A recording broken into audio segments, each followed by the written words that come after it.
Good morning, everyone. We're going to be talking today about one of the modules that we teach, one of the units we study, and I'm hoping you'll enjoy this and get something from it. So it's called Escaping Traditional Education by Innovating Learning. And ni hao, salam alaikum, hola a todos, and welcome to the rest of you who may be watching. Your presenters today are myself, Adrian Howland, and my colleague, Dr. Ran Peleg, and we are the module tutors for innovations in teaching and learning. I just to start with a short little story about a 14-year-old student. This student had a problem. They kept rereading the same line of text in their textbook, and they found a solution, a way to sort the problem out. But their solution, their innovative way to deal with the problem that they faced, caused their teachers to start disciplining them. So I'll come back to that story towards the end of the webinar. So, message of the story is that we are all, whether we're learners or teachers or lecturers, we are all learners. We all face different challenges, and we are all problem solvers. And this is a key message of the module, is just to think about who the stakeholders in innovating in learning and education are. We will ask some very big questions, challenging questions. We're going to say, what is innovation? What is education? And what is learning? And the reason for that is that these are terms which are often understood, but they have very different meanings depending upon your background, your context, and what your current perceptions are. The module is designed in such a way that we address theory and models. We look at specific issues to do with innovation within our own teaching. And you also get opportunities to practice and experience what we consider to be innovative teaching. Typically, you will experience video-based learning, video-based assessment, and you'll do some team-based assessment using, team-based activities which actually use and design, you will use and design escape rooms, educational escape rooms. And at this point, I'm going to hand over the audio to my colleague, Dr. Ran Peleg. So good morning, everyone, or good evening. So I wonder how many of you know what escape rooms are. Perhaps we can have a show of hands. You can raise your hand up. I think Daisy should be able to see that. But in the meantime, I'll continue talking. So escape rooms are a game that involves groups of people. They're very, very popular. There is a picture here that you can see a group of people playing and trying to solve a puzzle, probably trying to send a ray of light to the right place to open something or to open a box or get a mechanism going. And a few years ago, about 4 to 5 years ago, I was wondering, we have only one person raised their hand. So either maybe you don't know where the function is, or maybe you don't know what escape rooms are. But so as I described, there are games, and if you don't know them, then you probably want to have a look after the webinar. So a few years ago, I was wondering if this very popular genre of escape rooms can make its way into education. Yep. So when we think of an innovation in education, we have to think of the things that will promote this innovation and why it's suitable, but we also have to think about the barriers and why it might not be suitable. In terms of the enablers, in terms of the things that promote it, escape rooms allow you to think about things and challenge you. So in that sense, we can take any subject matter and bring it into the escape rooms, and that that makes for a fun and very engaging experience. It allows for group work, which is one of the skills that we try to promote in education.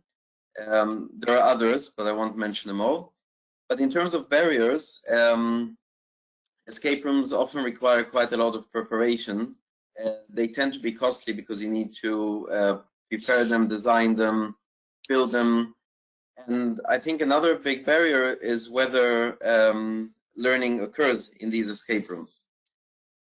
So I'll address that in just a minute, but in the next slide, I'll just give you a summary. I'll fast forward to 5 years later. In the meantime, I've designed, co-designed and co-built 9 educational escape rooms. They've been around, so probably to some of your countries as well. The last country they've been to was India, and Professor Sabu, who's here, who's probably still here, has been to the escape room. He can testify. I've built them on, so these escape rooms have been on various subjects, such as chemistry, physics, biology, and even financial education.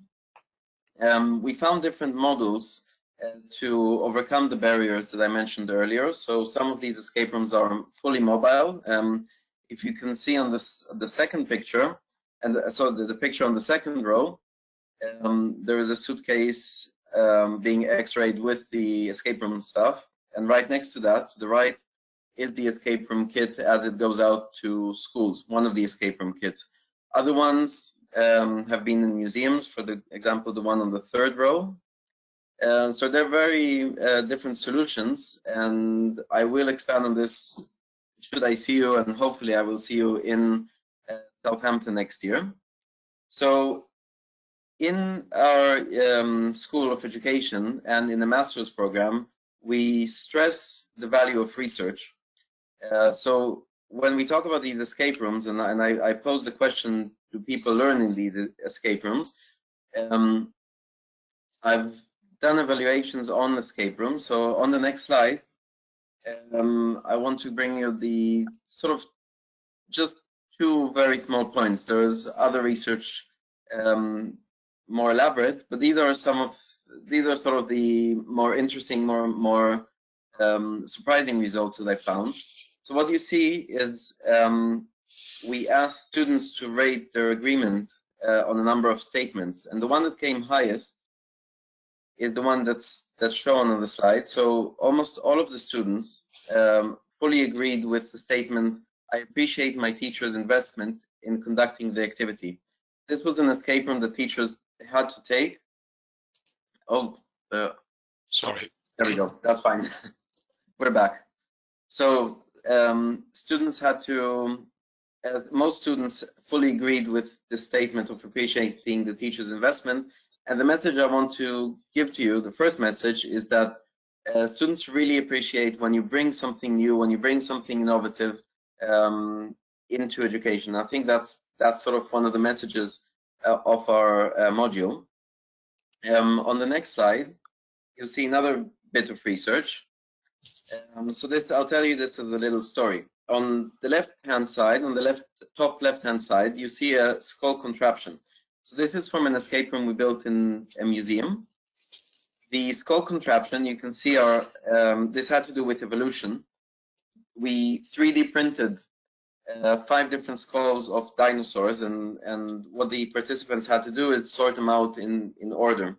It has a very complex mechanism of electromagnets, electric circuits. There was a 3D printer, very, very costly, very complex, took ages to get it to work. On the other hand, right next to that is a little, another one of the puzzles. It was an amber experiment. So participants got little stones, amber stones, some of which were real amber and some were fake. And what they had to do is discover a way of sorting them, and that way was adding salt to water and putting the stones in. So very, very simple. All it took was a jar, salt, water, and the stones.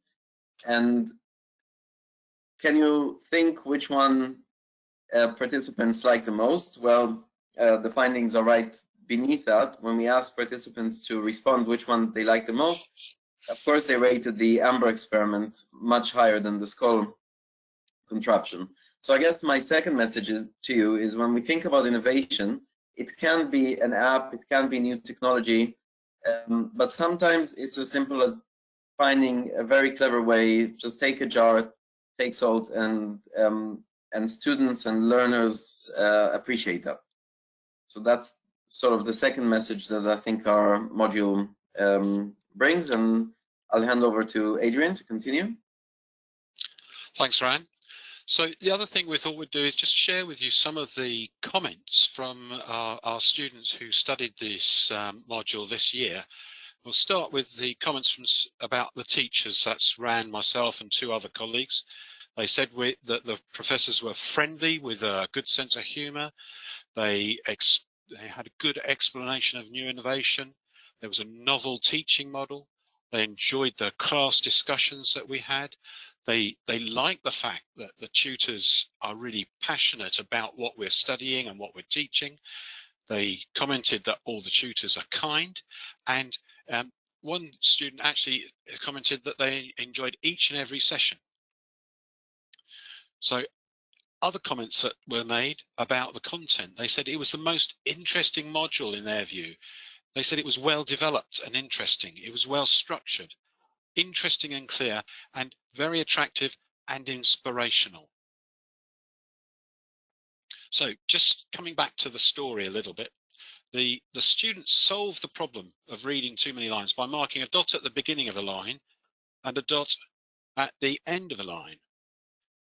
And in this way, they could track down the work, and they solved this problem. But the teachers disciplined the student for marking the textbooks until a visitor had the time to talk to that student to find out why. I was that visitor. This took place about 45 years ago, and that was what inspired me to get into teaching. But the other thing with that was it made me think about the importance of actually talking with students to find things out. And when you're innovating and looking for barriers to learning or looking enablers, it's the people that often make the biggest difference. Just to start to come to a close of this part of I want to share with you, I've had permission from one of our students this year, Anthony Chiatu, who's from Cameroon in Central Africa, and he, in his assessment for this module, spoke the following words. Intriguingly, I've come to realize that innovation is not only conceiving new ideas, but applying them successfully, and not only something massive or dramatical, but can also be incremental. I came to realize that innovation can also be non-technological. And so this is important in terms of the concepts that we try and promote, is innovation in teaching and learning doesn't have to just be technological. It can be, often it is, but it doesn't have to be. So that was a comment from Anthony. Thanks very much for your time.